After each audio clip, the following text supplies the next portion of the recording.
इस कार्यक्रम के पुण्यार्चक हैं श्री पन्नालाल जैन, श्रीमती सरला Jain, Shri Vivek बेनाड़ा, Shrimati Ketaki Benada, Aaradhya Devansh Benada, Benada bearings and piston limited.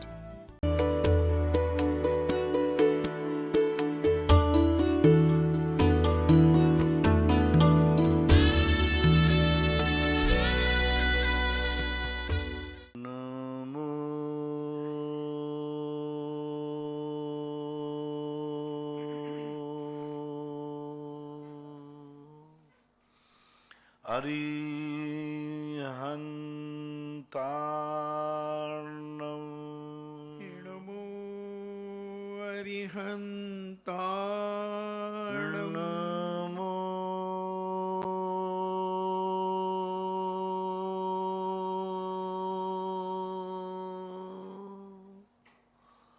सिद्धार्णं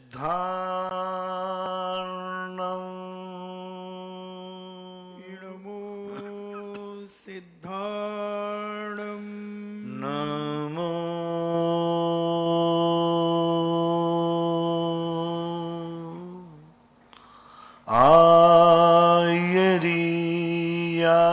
आयर्यार्णं नमो आयर्यार्णं नमो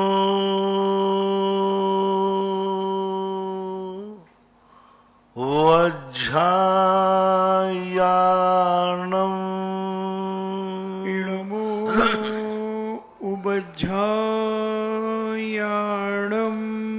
नमो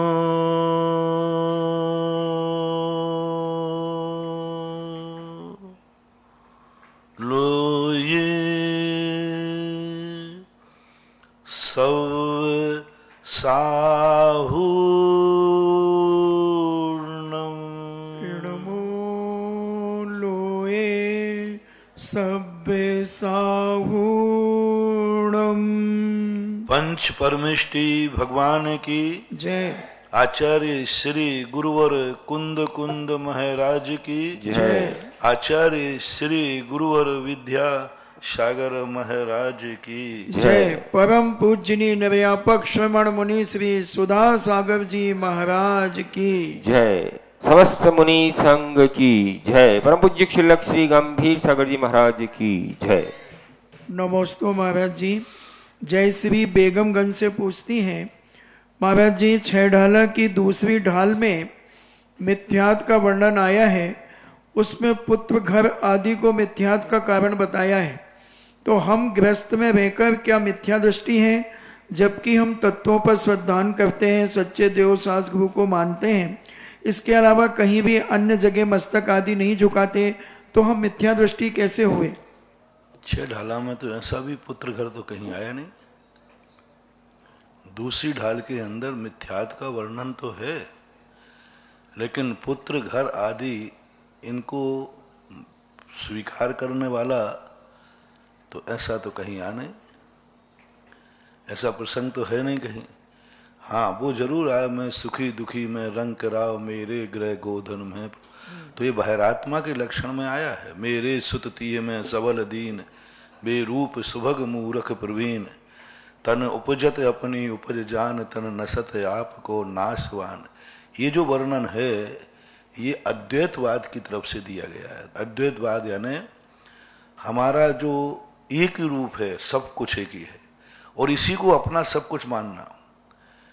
यानी मेरे सुततीय में सबल दीन, बेरूप सुभग मूरख प्रवीण, ये पुत्र आदिक मेरे थे, मेरे हैं, मेरे रहेंगे, अनादिकाल से मेरे साथ रहे हैं, और मैं ही इन रूप हूँ और ये मेरे रूप हैं। ऐसी उसमें एकत्व बुद्धि की अपेक्षा से है, और उनके प्रति यदि हमारा त्रिकालिक संबंध बनता है तो मिथ्यात जरूर आएगा, क्योंकि मिथ्यात तो एक मकान को भी अपना त्रिकालिक रूप मूर्छा मान ली, यानी वह इतना राग द्वेष मान गया कि वो मर गया तो मैं मर गया, अपना धर्म ध्यान उसका छूटा तो अपन को भी छूट गया। तो इतनी यदि अति गृद्धता, अति राग भाव यदि है तो बराबर मिथ्यात का कारण है। लेकिन गृहस्थिक जीवन में यदि एक मर्यादा और भूमिका के अनुसार गृहस्थ में परिवार आदि के साथ रहता है तो कोई मिथ्यात नहीं, सारे सम्यक दृष्टि गृहस्थ अवस्था ही में थे। तीर्थंकर ऋषभदेव के भी 100 पुत्र थे, पुत्रियां थीं, क्या वो मिथ्या दृष्टि थे? चक्रवर्ती का इतना बड़ा परिवार था, क्या वह मिथ्या दृष्टि था? ऐसा नहीं है। वहां मात्र उन परिणामों को निर्मलता किया गया कि इनमें एकत्व बुद्धि यदि आपकी है और ममत्व बुद्धि भी ऐसी है कि जो उनके साथ ही तुम्हारा सब कुछ उनको मान लेना, इस अपेक्षा से मानना चाहिए। मुन्ना लाल जैन वहली से पूछते हैं, नमोस्तु महाराज जी, हमारे जिनालय में एक सिंहासन हमने बदला, पहले पीतल का था, फिर उसे बदल करके दूसरा रखा और वह सिंहासन हमने अपने घर में रख लिया, तो क्या वह दोष है? नहीं रखना चाहिए। मंदिर जिसमें भगवान जी आदि विराजमान होते हैं उनको गृहस्थों में नहीं रखना चाहिए। तात्कालिक कुछ रखना, मंदिर की व्यवस्था की दृष्टि से रखना। कई बार गांव आदि के मंदिर होते हैं, मंदिर में सुरक्षा व्यवस्था नहीं होती, तो उनकी सामग्री को श्रावक घर लेके आ जाते हैं, उसमें कोई दोष नहीं है। लेकिन स्थायी रूप से सिंहासन आदि को अपने घर में लाना कोई औचित्य नहीं है। शिल्पी जैन पुणे से पूछती हैं, नमोस्तु महाराज जी, जब हम शुद्ध भोजन आदि बनाते हैं तो उसको क्या हम चख कर के देख सकते हैं चौके के अंदर? चौके के अंदर तो नहीं देखना चाहिए।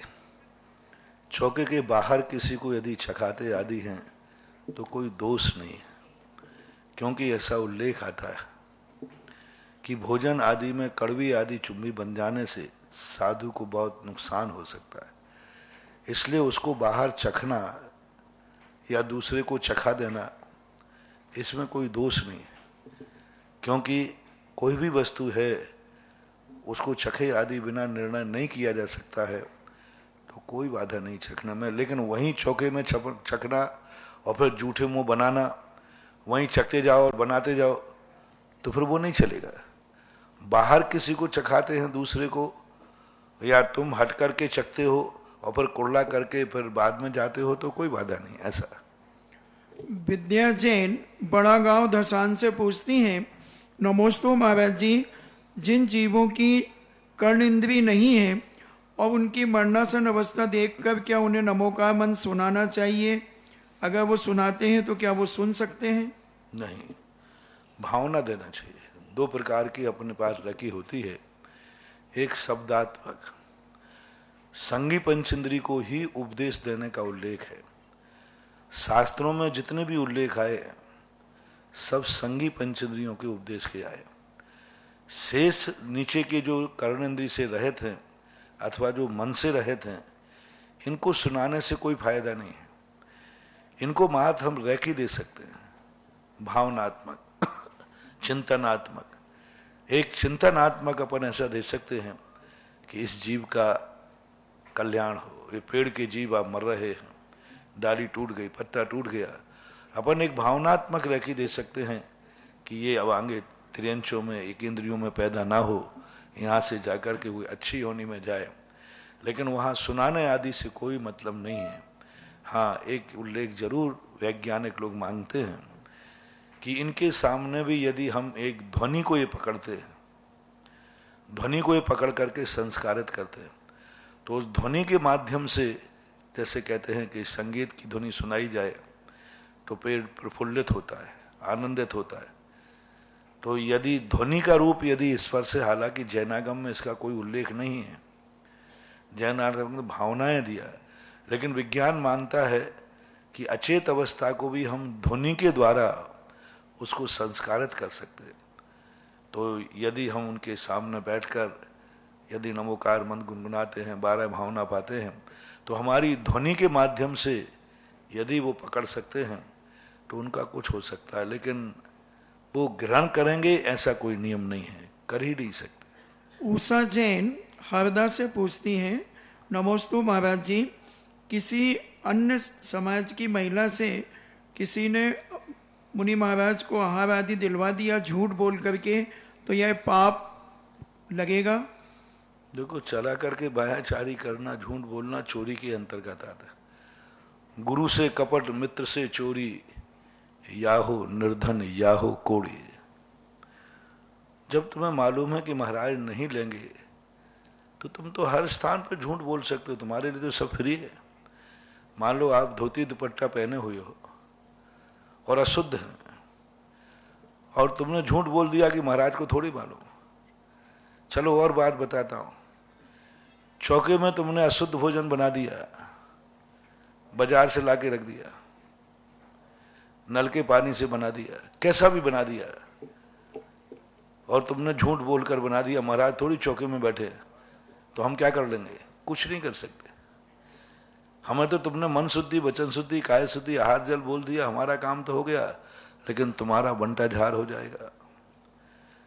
सब कुछ जन्म जन्म का पुण्य उसी दिन क्षय हो जाएगा जिस दिन तुमने झूठ बोला कि अशुद्ध था और फिर भी शुद्ध हो गया। और तुम्हें मालूम है कि इस प्रकार का महाराज आहार नहीं लेते हैं, फिर भी तुमने देने का प्रयास किया, तो बहुत बड़ा छल और कपट माना जाता है। हमारे शास्त्रों में ऐसे कई उदाहरण होते हैं। एक महिला ने अशुद्धि के समय या इसी प्रकार जिसको आहार नहीं देना चाहिए स्पष्ट मालूम था और आहार देने की कुचेष्टा की, कितने भवों तक जाकर के वो निकृष्ट पर्याय में गई, कितने भवों तक निकृष्ट पर्याय में। हमें हमेशा निकृष्टतम निकृष्ट सूकरी, कुकरी, गधी आदि पर्यायों को धारण करना पड़ा। तो ऐसी स्थिति में जिस चीज का तुम्हें मालूम है कि महाराज जी इस अवस्था से आहार नहीं लेते हैं, तो आपको नहीं देने में ज्यादा पुण्य है। मैंने उदाहरण दिया था एक दिन कि एक व्यक्ति अशुद्ध हो गया और महाराज को देने जा रहा था, और उसे मालूम है कि मैं छू गया, गंदगी में पैर पड़ गया। अब उसको आहार देने में ज्यादा पुण्य है कि नहीं देने में? नहीं देने में ज्यादा पुण्य है। यदि तुम्हारी जिंदगी में कोई घटना घट गई, मुझे लोग कहते हैं महाराज जी हम क्या करें, गृहस्थी एक ऐसी है जिसमें एक बताओ छोटी उम्र में ही बिटिया विधवा हो गई, छोटी उम्र में ही बालक विधुर हो गया। अब गृहस्थी एक ऐसी समस्या है जिसमें बहुत सारी परिस्थितियां आती हैं, बहुत सारा बिगाड़ होता है। दोनों उन्मत्त हो सकते हैं, व्यभिचारी हो सकते हैं, कदाचारी हो सकते हैं, कुछ भी कर सकते हैं। तो अब ऐसी परिस्थिति में हम इनका पुनर्विवाह करते हैं, तो मैं कहता हूं मैं तुम्हारी परिस्थिति को नकार थोड़ी रहा हूं, तुम पर कोई कोर्ट केस थोड़ी कर रहा हो। लेकिन जब दुर्घटना, ये तो तुम भी मानते हो कि गलत हुआ। अच्छा, ये कौन व्यक्ति चाहता है कि मेरे घर की बिटिया का विधवा होकर हमें दूसरा विवाह करना पड़े? कोई चाहता है? नहीं चाहता, कोई नहीं चाहता। तुम भी अंतरात्मा से चेतते हो तो ये गलत है। अब यदि ये दुर्घटना हो गई है तो कुछ तो दंड होना ही चाहिए, अन्यथा अराजकता फैल जाएगी।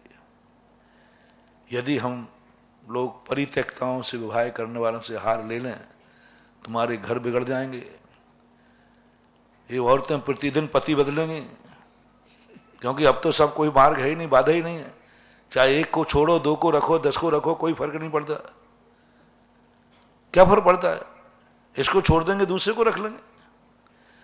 पुरुष उद्दंड हो जाएंगे, अपनी पत्नी को छोड़ देंगे, दूसरे की बीवी रख लेंगे, क्योंकि कोई पाबंदी है ही नहीं, कोई धर्म से पाबंदी नहीं, कुछ नहीं।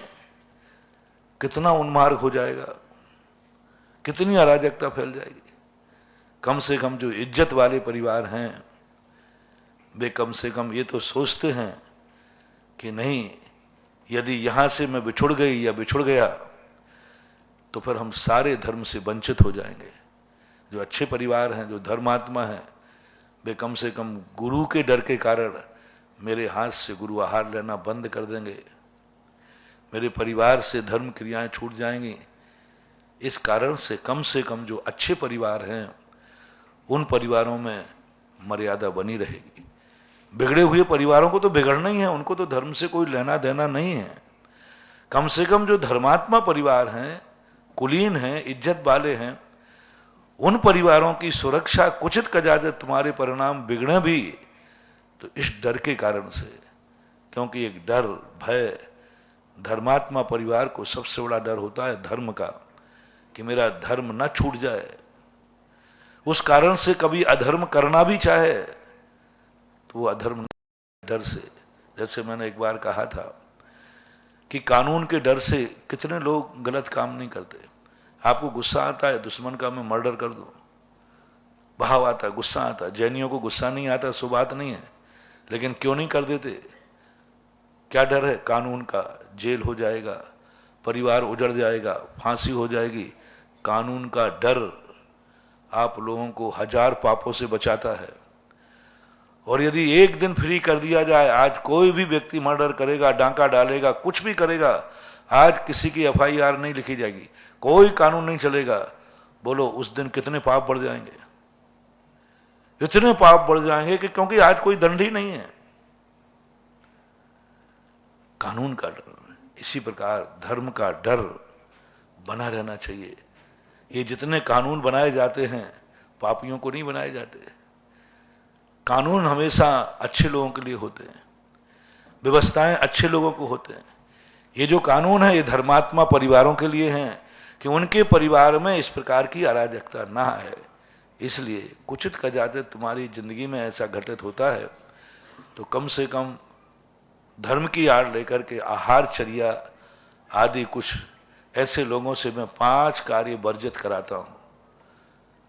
भैयावृत्ति करें, कोई आपत्ति नहीं, आहार देवें, वो प्रवचन सुने, कोई बाधा नहीं, स्वाध्याय करें, 5 कार्य नहीं कराता है। आहार नहीं देना चाहिए उनको, अभिषेक नहीं करना चाहिए, पंचकल्याणक आदि में मुख्य पात्र नहीं बनना चाहिए और मूर्ति नहीं बैठालना चाहिए। शांति धारा आदि वो दूसरों से करावें, स्वयं ना करें। ये 5 सिद्धांत यदि वो मानते हैं तो उनके जीवन में जो घटना घटी है और ये 5 सिद्धांत उनको प्रायश्चित रूप में स्वीकार कर लेते हैं तो आगे कई भवों तक उनके जीवन में दोबारा ये घटना नहीं घटेगी। और जो इन 5 को नहीं मानते हैं, अभी घटना घटी फिर घटेगी और घटती जाएंगी, क्योंकि तुमने किसी धर्म के कारण तुम्हें तो कोई टीस तो लगी नहीं, तुमने उसको फीलिंग भी नहीं होने दिया, क्योंकि सब प्रकार की तुम्हें छूट मिल गई। तो अब तुम्हें फीलिंग तो होगी नहीं कि मैंने गलत किया। फीलिंग तो जब होगी जब तुम हार देने आओगे, नहीं लूंगा, तो आपको फीलिंग होगी मैंने कुछ गलत किया है, तब मैंने गुरु ने हार नहीं लिया। फीलिंग जब होगी जब मंदिर आओगे, अभिषेक नहीं मिलेगा। तो कुल मिलाकर के जब कोई गलत हो जाता है तो जैन सिद्धांत कहता है गलत हो गया, वो तो पुनरावृत्ति नहीं हो सकती, लेकिन फीलिंग आपको टीस लगना चाहिए। बस का नाम ही है प्रायश्चित और टीस का नाम ही है अपने शुद्धिकरण का उपाय। टीस आना चाहिए, देखो मैंने ये गलती हुई, मुझे इस अच्छे कार्य से वंचित होना पड़ा। ये टीस यदि फीलिंग तुम्हारी आ गई, समझ लेना भविष्य तुम्हारा उज्जवल है, आगे तुम्हारी कोई ऐसी दुर्घटना नहीं घटेगी।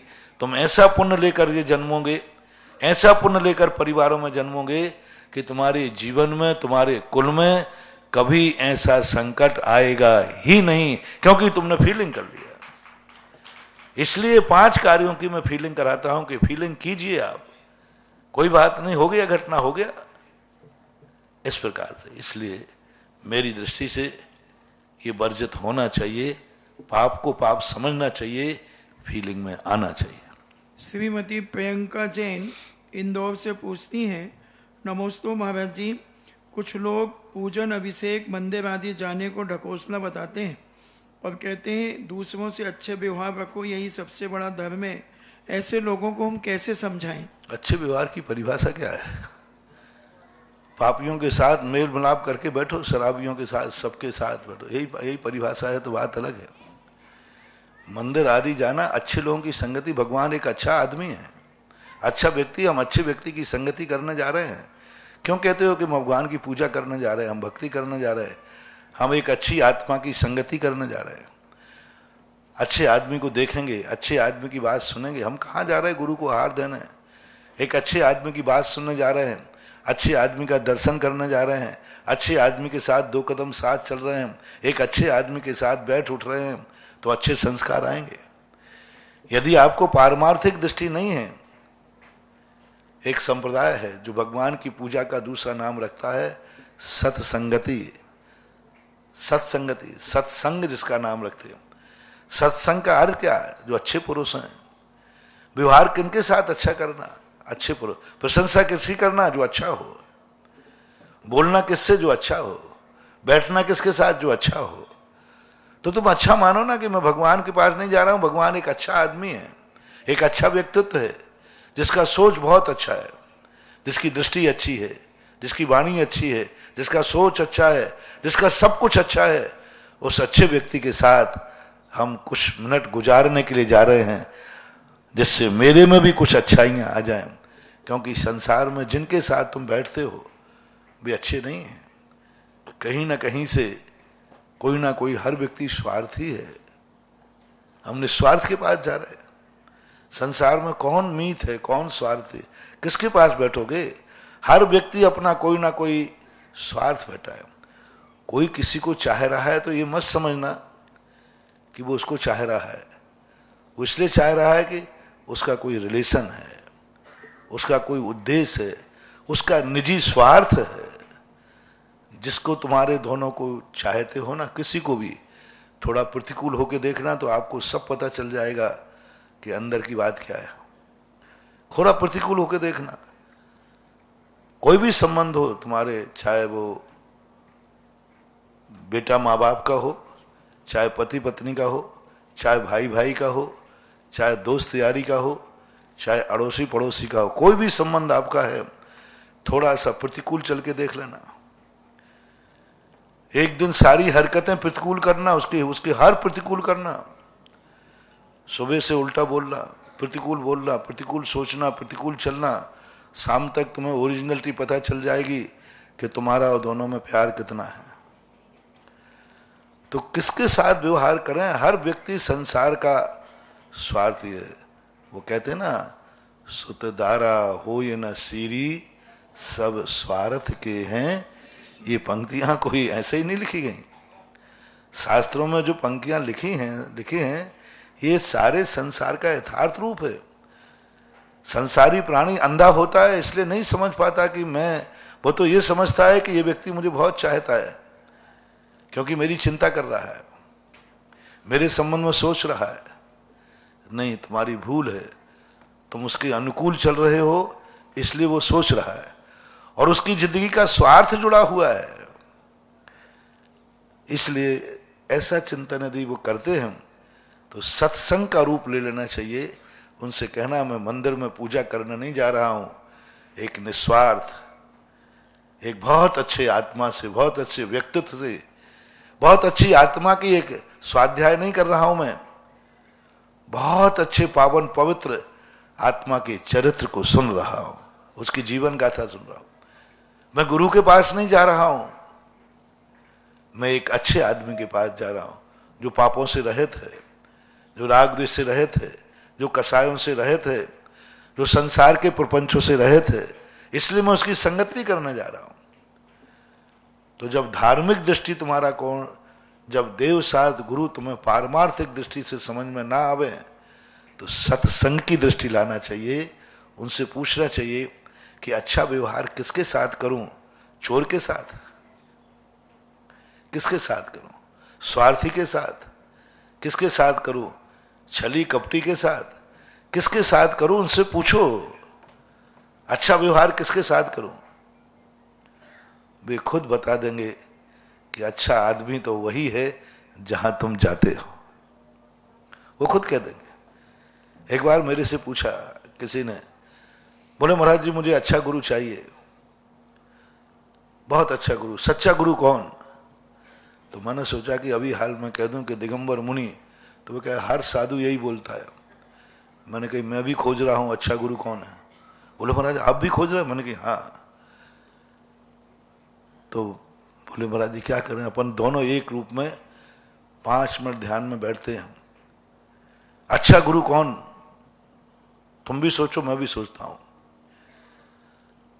कुछ अपन ऐसा लक्षण बनाते हैं कि दोनों की दृष्टि में सबसे बुरा पाप कौन सा है। तो हिंसा झूठ सारे मैंने छोड़ा, क्योंकि सारे संप्रदाय लोग कई हिंसा को भी हिंसा नहीं मानते, कई झूठ को भी झूठ नहीं मानते, इंद्रिय विषयों को पाप नहीं मानते। एक जरूर पाप ऐसा है जो हर संप्रदाय वाला मानता है। मैंने कि 5 मिनट अपन ध्यान लगाते हैं जिस गुरु के पास सबसे कम परिग्रह पाया जाए वही सच्चा गुरु है। मान कि मैं आंख बंद करके सब संप्रदायों को आप भी जानते हैं, मैं भी जानता हूं, अपन ध्यान करते हैं कि सबसे जिसके पास सबसे कम परिग्रह हो वही सच्चा गुरु है। तुम भी आंख बंद करो, मैं भी करता हूं। मैंने भी आंख बंद कर ली 5 मिनट के लिए, 2 मिनट ही नहीं हुए वो आंख खोल करके मेरे पैर पकड़ के बैठे थे। मैंने क्या बात हुआ? गुरु ढूंढने नहीं गए? बोले गुरु मिल गया, नमोस्तु महाराज। मैंने क्या बात करते हो? अपन तो ढूंढने निकले थे, तुम्हें गुरु मिल गया। बोले महाराज आपको मिला हो या नहीं मिला हो मुझे पता नहीं, मुझे तो मिल गया। आपको मिला के नहीं मिला, मुझे तो मिल गया। मैंने कहा है? बोले सामने बैठा है। आज मेरी जिंदगी भर की समस्या उठ गई कि श्रेष्ठ गुरु यदि कोई है तो दिगंबर जैन मुनि, क्योंकि समस्त परिग्रहों से रहित है। यदि मैं उनसे बोल देता सीधा कि दिगंबर मुनि गुरु होता, तो वो कहते तो सब बोलते। तो कई बार सामने वाले को समझाने की सभी के साथ एक सी भाषा नहीं होना चाहिए। हर व्यक्ति को अलग अलग भाषा में समझाया जाता है। पूज्यवर कुंदकुंज स्वामी महाराज ने कहा तुम्हारी समझाने की शैली एक नहीं होना चाहिए। एक सम्यक दृष्टि स्वाध्याय वाले को अलग ढंग से समझाओ, एक अज्ञानी मूर्ख को अलग ढंग से समझाओ, अनाड़ी को अनाड़ी ढंग से समझाओ, मिथ्या दृष्टि को मिथ्या दृष्टि के उसके गुण दोषों को देख के समझाओ। तो इसी प्रकार ऐसे लोगों को इस ढंग से समझाना चाहिए जो वो समझते हो। नमस्ते महाराज जी।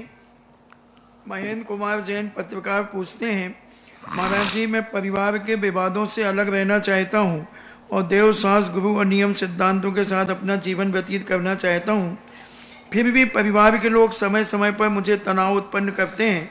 ऐसी स्थिति में हम परिवार के प्रति किस प्रकार का व्यवहार करें? परिवार से अलग रहने का अर्थ कहीं तुम्हारे मन में कसाय तो नहीं है?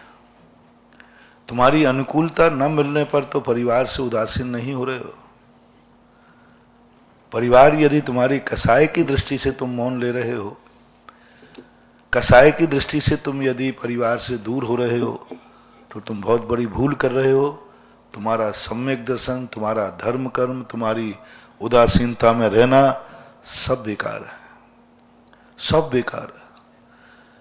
किसी भी चीज को त्यागने का अर्थ यह नहीं होता है कि हम किसी कसाय के वश हो रहे हैं। एक बार पूज्य आचार्य महाराज के ऊपर गोष्ठी थी सीकर के अंदर, 98 की बात है।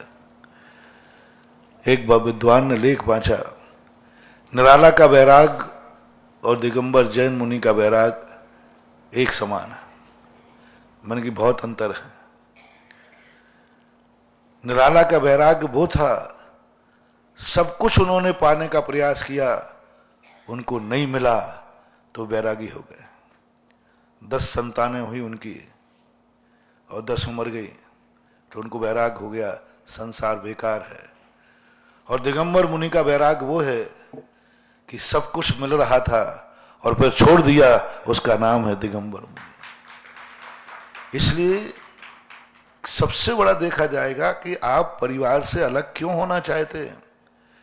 यदि आप कोई व्यक्ति किसी परिवार में किसी से भी मौन धारण करता है अलग, यदि किसी कसाय के कारण करता है, वो मेरे प्रतिकूल है, मेरी अनुकूल नहीं है, इसलिए मैं अलग होना चाहता हूं, तो तुम्हारी भूल है। तुम कसाय के साथ मर करके अभी तो एक परिवार में जन्मे हो, फिर सांप और नौला बन के जन्मोगे। किसी उदासीन होना पड़ता है तो क्षमा याचना के साथ, प्रसन्नता के साथ, यदि मान लीजिए किसी से अपनी प्रतिकूलता भी है, विपरीत वृत्तौ माध्यस्थ भावम, माध्यस्थ भाव में कसाय नहीं आना चाहिए। माध्यस्थ भाव में अंदर यदि घुटन आ रही है, कुड़न आ रही है, तो माध्यस्थ भाव नहीं, वो कसाय भाव है। जब किसी से आपकी प्रतिकूलता बनती है तो सबसे पहले उसको प्रसन्न करो, बैठ करके क्षमा याचना करो कि भाई आज तक जो अपने साथ हुआ वह सब मैं भूलता हूं, तुम भूल जाओ, अब आगे दोबारा ना हो जाए, इसलिए हम दोनों अलग होते हैं।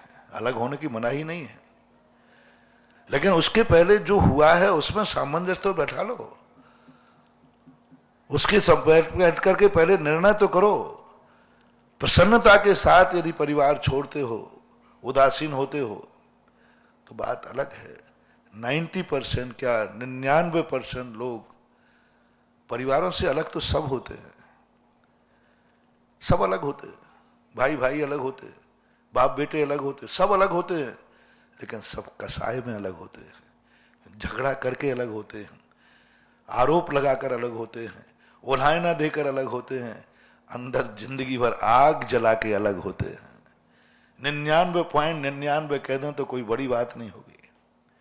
अलग होना का कोई निषेध नहीं है, होना ही चाहिए, लेकिन प्रेम के साथ, वात्सल्य के साथ।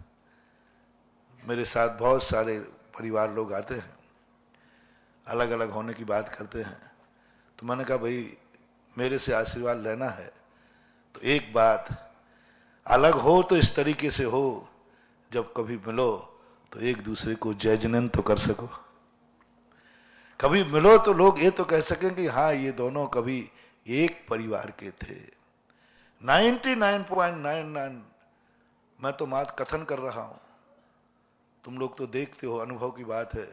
जितने परिवार टूटते हैं किसी कसाय पर टूटते हैं, झगड़ के टूटते हैं, राग द्वेष से टूटते हैं, एक दूसरे के ऊपर आरोप प्रत्यारोप करके टूटते हैं।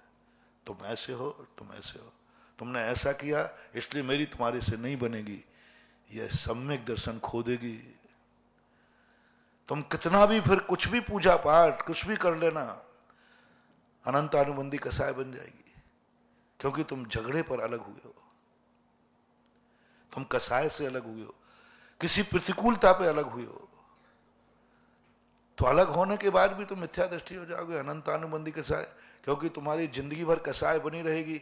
हमारा तुम्हारे साथ ये हुआ था, इनके साथ मेरा ये हुआ था। और यदि खुशी खुशी होना है तो पहले जो हुआ है उसको फिनिश करो, उसको फ्रेश करो, उस सबको बिल्कुल बैठ करके कहो नहीं मैं सब भूलता हूं, तुम सब भूल जाओ, आगे दुर्घटना ना हो जाए इसलिए हम अलग होते हैं, तुम अलग हो जाओ। तो फिर वो कसाय के अंतर्गत नहीं आएगा। प्रतिक्रमण करने के बाद अलग हो, प्रतिक्रमण के बिना सामायिक नहीं। जैनाचार्यों ने साधु के लिए भी कहा पहले प्रतिक्रमण दिन भर का निपटाओ, पहले मेरा सामायिक का समय हो गया। तो जिनवाणी मां कहती पहले दिन भर का हिसाब क्या है, दिन भर में जो दोष लगे हैं उनका पहले प्रतिक्रमण करो, उनका निपटारा करो। दिन और रात में सामायिक के पहले प्रतिक्रमण की बात कही जाती। और प्रतिक्रमण क्या है, जो दिन भर में तुम्हारे मन वचन काय की प्रवृत्ति हुई पहले उसका हिसाब दो, उसकी क्षमा याचना करो, उस पर आलोचना करो, उसको फिनिश करो। और जब दिन भर का प्रतिक्रमण व्यक्ति कर लेता है फिर तुम सामायिक करोगे तो वो सामायिक कार्यकारी माने। इस प्रश्न के माध्यम से कि आप लोग भी अपने परिवार में, गृहस्थी में, पुरा पड़ोस से कभी अलग होना चाहो तो पहले दोनों बैठ के प्रतिक्रमण करो, दोनों पहले अपनी गलतियों को एक्सेप्ट करो और एक्सेप्ट करके उसको विराम कर दो, उसको भूल जाओ कि इस संबंध भी अब आज के बाद ना मन वचन काय से कभी चर्चा नहीं होगी। तुमने मेरे साथ क्या किया मैं मन से त्याग करता हूं, मैंने तुम्हारे साथ क्या किया तुम मन से त्याग करो। ना मन में आए ना कभी दोबारा फिर मुंह से निकले, वचन से भी नहीं, वचन से भी नहीं निकलना चाहिए, काया से भी नहीं निकलना चाहिए। तब कहीं तुम्हारा ये अलग होना माना जाएगा, अन्यथा बहुत खतरनाक है तुम्हारी गृहस्थी। अलग होने के बाद जब भी कोई व्यक्ति आता है तुम लोग किसकी चर्चा करते हो, उसी की जिससे तुम अलग हुए हो। वो ऐसा था, उसने ऐसा किया, मेरे साथ ये हुआ, यही चर्चा है। जब जब ये कसाय है, सच्चे देव साध गुरु को मानते हुए, सच्चे देव साध को, जिसने जिंदगी में कभी खोटे देव नहीं माने, जिसने जिंदगी में कभी खोटे गुरु नहीं माने, जिसने जिंदगी में कभी खोटे शास्त्र नहीं माने, वही भी मिथ्या दृष्टि है, क्योंकि किसी के प्रति कसाय भाव लेके बैठा है। अनंत अनुबंधी कसाय। यदि 6 महीने के बाद जिससे तुम अलग हुए हो, प्रतिकूल हो, यदि तुम्हारे मन में कोई कसाय बनी रही, 6 महीने बाद भी 6 महीने पुरानी घटना को यदि तुमने किसी के सामने सुनाया, मन में आया, तुरंत सुनाना चाहिए। धड़ाम से तुम मिथ्यात गुण स्थान में जाओगे और आयु बंद हुआ तो दुर्गति में चले जाओगे। इसलिए ऐसी बातों के ऊपर बहुत सावधान। और मेरे से तुम समर्थन मांग रहे हो तो मैं तो समर्थन आगम के अनुसार ही दे पाऊंगा, ना कि तुम्हारी रुचि के अनुसार।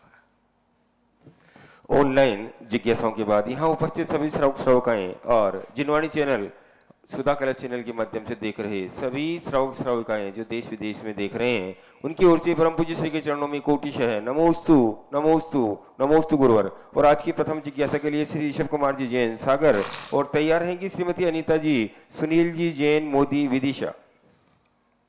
नमोस्तु गुरुवर, नमोस्तु नमोस्तु। मेरी जिज्ञासा यह है गुरुवर कि भक्ति में अतिशयोक्ति तो अच्छी रहती है और लखा भी है गुणोस्तोकम तो कथा स्तुति अरनाथ, लेकिन कहीं कहीं विरोधाभास आता है। कुछ पंक्तियां भजन की श्रावक लोग पढ़ते हैं तो कहाँ तक न्यायोचित महाराज कि रात रात भर नींद न आए तो सपने में पूजा हो जाए। जब नींद नहीं आई महाराज तो सपने कहाँ से आ गए और पूजा कहाँ से? नींद आए तब तो सपने आते हैं। थोड़ा इसको न्याय महाराज जी कहाँ तक कुछ अच्छी पंक्तियां। स्वप्न जो आता है अच्छी गाढ़ी नींद में नहीं आता। यदि कोई गाढ़ी नींद होती तो स्वप्न नहीं आता। स्वप्न में व्यक्ति जो आता है अर्ध नींद में होता है। और जो व्यक्ति रात भर स्वप्न देखता रहता है उसको रात भर भी सोता रहे तो उसको ऐसा एहसास नहीं होता कि मैं नींद दे के उठाऊं। यानी वो स्वप्न वाला तो जागते ही रहता है। यदि कई लोगों को स्वप्न देखने की आदत होती है, वे पूरी रात भर स्वप्न देखते हैं, सवेरे जब उठते हैं तो फ्रेश नहीं दिखते। ऐसा नहीं लगता उनको कि मैं रात भर सोता रहा हूं, क्योंकि वो रात भर उनका मेहनत चलती रही, परिश्रम चलता रहा, उनका मन चलता रहा, मन दौड़ता रहा। जो भी अच्छा बुरा उन्होंने स्वप्न देखा है, पूरी रात भर सोने वाला कोई भयानक स्वप्न देख ले तो सुबह उसकी हालत खराब हो जाती है और सोता रहा है वो। इस अपेक्षा से यदि उसको लेते हैं, क्योंकि स्वप्न आना बता रहा है कि वो सो नहीं पाया, विश्राम नहीं मिला है, वो स्वप्न में कोई कार्य करता रहा है, तो ये ले लेना चाहिए। और एक बार मैंने कहा था, भक्त एक ऐसी चीज है जो कुछ भी बोल दे उसको सब माफ है। ऐसे कर्तृत्ववाद के भक्त आते हैं, ऐसे भजनों में आते हैं कि उन भजनों के लिए तो क्या बात कहें। इसलिए भावना है, अतिशयोक्ति मान लेना चाहिए इसको। वही वाली बात, हनुमान की पूंछ में लगन न पाई आग, लंका सारी जल गई गए निशाचर भाग। अब नींद आई नहीं और स्वप्न आ गया तो वे भक्त की अतिशयोक्ति मांग लो एक प्रकार के। और क्या। अनीता जी जैन की बातें हरेंगे श्री संदीप जी जैन गुना। मेरे आराध्य के चरणों में परिवार का कोटिशः नमोस्तु गुरुवर। गुरुवर, हम लोग एक स्कूल और कंप्यूटर सेंटर चलाते हैं। कोई भी व्यक्ति अपनी कुछ समस्या लेकर अगर आता है, फीस देने में आनाकानी करता है, तो हम लोग सहज उस पर विश्वास कर लेते हैं। इसी के चलते कंप्यूटर चलाते हैं, उसमें कोई आपकी परिस्थिति बता करके हमको कहता है, हम उसको स्वीकार कर लेते हैं महाराज श्री, और उस पर मदद कर देते हैं उसकी। लेकिन वो पैसा हमारा ज़्यादातर लौट कर नहीं आता है। अब ऐसे व्यक्ति अब आते हैं, बहुत समय हो गया, इसके कारण बहुत लाखों रुपए का नुकसान भी हम भुगत चुके हैं अपने व्यापार में। अब कोई व्यक्ति अगर इस तरह की मदद मांगता है तो मन कहता है कि इसकी मदद करो, पर मस्तिष्क कहता है पुराने अनुभवों के साथ कि नहीं, हमें ऐसा नहीं करना चाहिए। तो महाराज श्री दुविधा उस समय ये होती है कि हम ऐसे लोगों को कैसे पहचानें कि कौन सही है और कौन गलत है। दूसरा महाराज जी, इसे हम, ये जो नुकसान हमें होता है या व्यक्ति हमें धोखा देता है, तो इसे हम अपने पूर्वकृत कर्मों का फल माने या अपनी स्वभाव की कमजोरी माने। तो ऐसे में हम गुरुजी, हमारे शास्त्रों में कोई भी क्रिया करने के लिए विधि द्रव्य दात्री पात्र विशेषा तद विशेषा। जब किसी के साथ हम कुछ व्यवहार करना चाहते हैं तो हमें उसकी पात्रता देखना चाहिए। हम लोभ में आ जाते हैं। बहुत सारे लोगों का पैसा डूबता है, किनका? जो 10 रुपया सैकड़ा ब्याज पे दे देते हैं। अब वो सामने वाला वैसे ही कर्जे में है, और 10 रुपया सैकड़े पर ब्याज देगा, वो कैसे चुका पाएगा? यही मानना चाहिए। तो कई बार हम क्या है, लोभ में आ जाते हैं, कई बार हमारा मोह बढ़ जाता है। एक बार एक व्यक्ति एक घटना कही कि घटी, नाम नहीं ले रहा हूं, करोड़ रुपया डूब गया। मैंने क्यों डूब गया भाई? बोले महाराज मैंने इसलिए दिया क्योंकि 70% प्रॉफिट, यानी 30% का माल और सामने वाला 30 रुपए की कीमत की वस्तु के 100 रुपया दे रहा है, तो ऐसे धंधा कौन नहीं करेगा?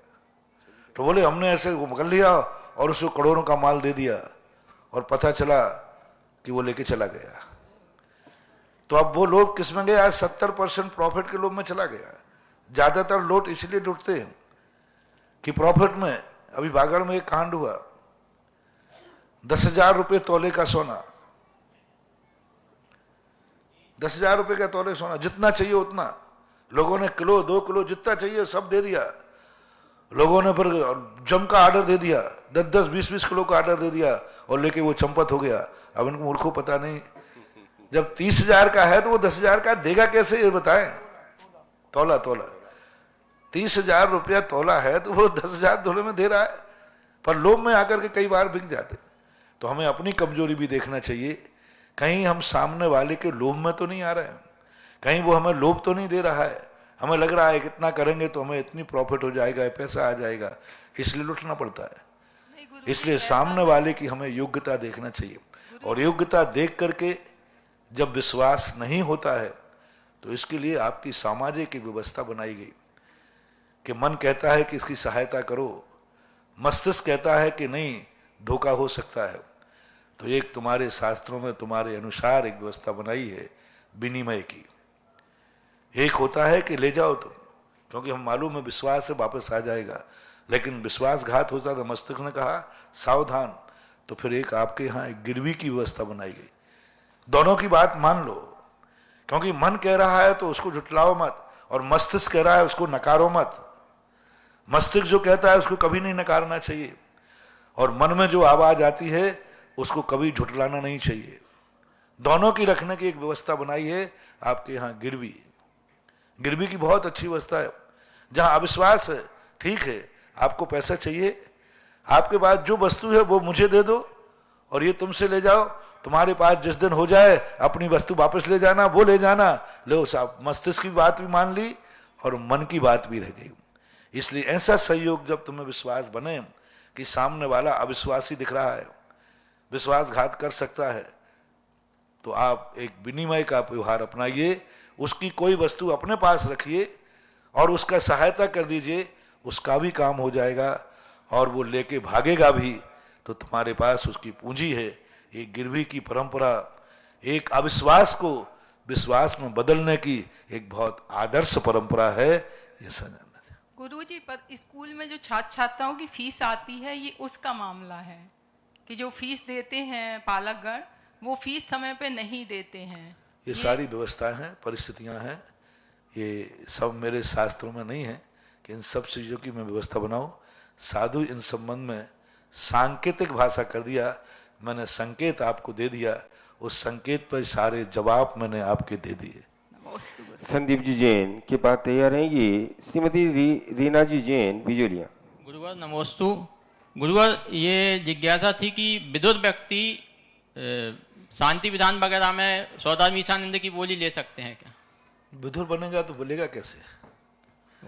पूजा पाठ तो कर सकता है, लेकिन उसमें साथ में जितने भी पात्र होते हैं प्राय सब जोड़े के साथ होते हैं, क्योंकि जितने विधान होते हैं ये आप लोगों के लिए मंगल स्वरूप होते हैं, और लोक मंगल के अंदर जोड़े को एक सौभाग्य मानते हैं, मांगलिक मानते हैं, इसलिए वो ले नहीं सकता, सहयोग कर सकता है।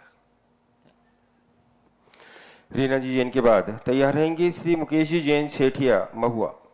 वो बोली लेने का उसको एक सबसे अच्छा तरीका है, पैसा वो दे देवे और अपने किसी हितैषी को, किसी परिवार को, किसी गरीब को बैठा के अंदर बना दे, बराबर उसका 50% तुम्हारे पास आ जाएगा। 50 क्या, पूरे % आ जाएगा। कृत कार्यत, दूसरे को तुम्हारी तरफ से बैठा दे, दान तुम्हारा हो, अर्घ वो चढ़ाए, तो कृत का पुण्य तो नहीं कम हुआ, लेकिन कारत का पुण्य भी कृत से कम नहीं होता है।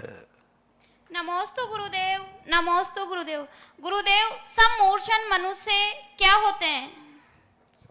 सम्मूर्छन मनुष्य होते हैं, एक मनुष्यों में जाति होती है जो गर्भ से उत्पन्न नहीं होते, सम्मूर्छन होते हैं, जो कुछ स्थानों पर मनुष्य के शरीर में ही होते हैं, मनुष्य से ही उनका संबंध होता है। अधिकतम वर्तमान गणना के अनुसार समझाने के लिए 2 मिनट की आयु होती है उनकी। उनके जो क्षुद्रक भव होते हैं, कम से कम 1 मुहूर्त के अंदर 24 भव होते हैं। 1 मुहूर्त में वो 24 बार जन्म और मरण कर सकते हैं सम्मूर्छन मनुष्य, और 1 मुहूर्त 48 मिनट का होता है, और 24 भव के हिसाब से देखा जाए तो एक समथिंग 2 मिनट में उनकी 2 मिनट की जिंदगी होती है। संगी पंचेंद्री होते, वो ज़्यादातर जिन मनुष्यों के शरीर ढके हुए रहते हैं 24 घंटे, उनकी कुक्षी आदि में उनका जन्म होता है। जहाँ गंदे स्थान होते हैं, जिन स्थानों को 24 घंटे ढके रहने से दुर्गंध आती है, उन स्थानों पर उनका जन्म होता है। कुक्षी आदि जो स्थान कहे गए, उन स्थानों पर उनका जन्म होता है, और वहाँ उनके जन्म के स्थान होते हैं, जन्मते हैं, मर जाते हैं। ऐसा मुकेश जी जैन के बाद तैयार रहेंगी श्रीमती मंजू जी जैन कोटा। नमोस्तु गुरुवर, मेरी जिज्ञासा आपके प्रवचनों से ही है। आप हमेशा कहते रहते हैं कि भक्त के नमोस्तु में दम होता है तो उसके काम होते हैं। मेरी जिज्ञासा यह है भगवान कि महुआ वालों ने वर्षों से नमोस्तु किया, नमोस्तु भी वही था जो आपको किया था, परंतु उस समय हमारा दुर्भाग्य था या अभी क्या हमारा जी, इसके बारे में थोड़ा।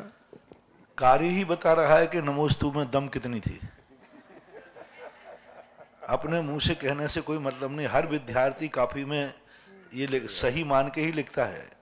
कोई भी विद्यार्थी कॉपी में ये मान के नहीं लिखता कि मैं गलत लिख रहा हूँ, वो तो यही मानता है कि मैं सही लिख रहा हूँ। लेकिन सही का निर्णय तो जब बताता है जब उसका रिजल्ट आता है कि उसने सही लिखा था कि गलत लिखा था। हर व्यक्ति कहता है मैं नमोस्तु सही कर रहा हूँ। नमोस्तु सही या गलत है तब माना जाएगा जब उसका फल मिलता है, उसके अनुसार जितने % में फल मिला उतना % आपने लिखा था। मैंने तो कॉपी पूरी भरी थी, तो कॉपी आपने पूरी भरी थी, लेकिन कितना सही था वो तो मार्कशीट में लिखा मिलेगा। इसी प्रकार से आपके नमोस्तु में कितनी दम थी, आपका खुद का कार्य बता देगा कि आपका कार्य कितने % हुआ, उतने % नमोस्तु था। ऐसा मंजू जी जैन के बाद तैयार रहेंगे श्री वीरेंद्र कुमार जी जैन पुणे। बंधुओं, आज परम पूज्य श्री के आशीर्वाद से तपोदय तीर्थ क्षेत्र पर जो एक भव्य सहस्कूट जिनालय बनने जा रहा है, उसमें एक प्रतिमा श्री चंद जी, विजय जी, श्रीमती कमलेश जी, प्रियांशा जी, जगनंदन जी, अभिनंदन जी जैन आगरा। एक प्रतिमा ज्ञान देवी कैलाश कुमार जी जैन जयपुर। एक प्रतिमा बीना जी, राजेश कुमार जी, अमित जी, पारस जी, सजल जी, नेहा जी, हर्ष जी, पिंटू जी जैन बागोडिया बड़ौदा गुजरात। 3 प्रतिमा की घोषणा 3 परिवार ने की है, और आज एक तीर्थ रक्षक बनने की घोषणा हुई है। परसों जिनने चक्रवर्ती विवाह यहाँ किया था, श्रीमती कमलाबाई, श्री सुनील कुमार जी, संध्या जी, और चक्रवर्ती विवाह जिनने किया था ऋषभ कुमार जी, प्रियंका जी, उमरिया श्रीनगर गोटेगांव नरसिंहपुर। इनने 1,11,000 रुपए की राशि से दोनों वर वधु को यहाँ तीर्थ रक्षक बनाने का सौभाग्य प्राप्त किया है। और सोने की जारी के लिए संगीता जैन ब्यावर ने 51 रुपए, और श्रीमती कांताबाई स्वर्गीय Shri Bhagchand ji Kala, Hukumchand colony, Panchkuiya, Indore main road, उनने ये एक सोने की अंगूठी यहाँ जो सोने की जारी बन रही है उसमें देने की घोषणा की है। आप सभी परिवारों के दान की अनुमोदना करता हुआ अगली जिज्ञासा की। महाराज जी, जो मूल नायक पार्श्वनाथ भगवान है शिखर पे विराजमान है, तो इसके नीचे मंदिर है या शिखर पे भगवान विराजमान है, ऐसा कुछ? वो मंदिर ही पूर्ण है अपने आप में। शिखर बहुत ऊपर से शुरू होती है। उस मंदिर को गौर से आप देखेंगे तो अपने आप में वो पूरा मंदिर है। नीचे का हिस्सा जो है वो गर्भालय है, और ऊपर जो शिखर का जो भाग शुरू हुआ है वो ऊपर से शुरू हुआ। आप लोग नीचे से शिखर मान रहे हैं। शिखर जो है लगभग 2.5-3 फुट के बाद शुरू हुआ, उसमें एक मेहराब बनी हुई है, वो मेहराब गर्भालय की मानी जाती है, और उसके ऊपर शिखर है। वो शिखर नहीं है, अपने आप में पूर्ण मंदिर है, पूर्ण गर्भालय है। एक ही पत्थर के अंदर उन्होंने पूरे मंदिर को बनाने का प्रयास किया है। तो वो गर्भालय, जहाँ मूर्ति बैठी वो गर्भालय है, और शिखर वो वहाँ से चालू ना होकर के 2-2.5 फुट के बाद बराबर एक कंगनी बनी हुई है, और नीचे के हिस्सों में जो चीज़ें बनी हैं वो शिखर में नहीं बनती। दोनों तरफ इंद्र बने हुए हैं, इंद्रों का स्थान बना हुआ है, सामने मूर्ति बनी है। वो शिखर का अंश नहीं है, वो गर्भालय का अंश कहलाता है।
शब्द पूज्यवर कुंद कुंद भगवान ने लिखा है दीक्षा के समय, आपुष बंधु बग्गो विमोचतो गुरु कलत पुत्ते ही।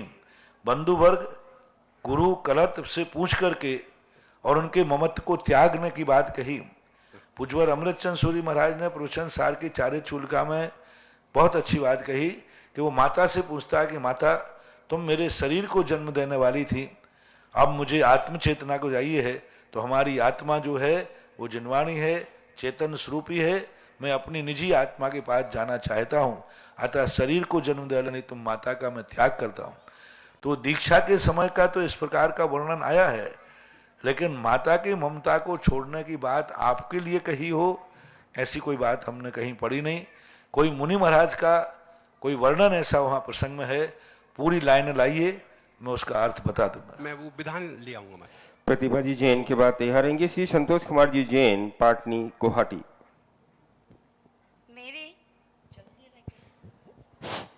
मेरी श्रद्धा के भजन जगत पूज्य मुनि पुंगव श्री सुधा सागर जी महाराज के पावन चरणों में कोटि कोटि नमस्तु। हे गुरुदेव, आज से 200 वर्ष पूर्व मैंने मंदिर में एक वेदी बनाई और उस पर भगवान विराजमान किए, लेकिन धर्म की ध्वजा को लहराने वाले मुनि श्री हमारे नगर में पधारे और मुनि श्री ने हमें मार्गदर्शन दिया कि अब काफी वर्ष हो गए हैं, समाज भी बड़ा है, जनसंख्या भी बड़ी है और मंदिर भी विशाल एवं भव्य होना चाहिए। तो मैंने कहा कि मेरी बनाई हुई वेदी और भगवान का क्या होगा मैं नहीं हटाने दूंगी। तो गुरुदेव मैंने सही तो कहा ना, आप बताइए। पहले 200 वर्ष पहले बनाया,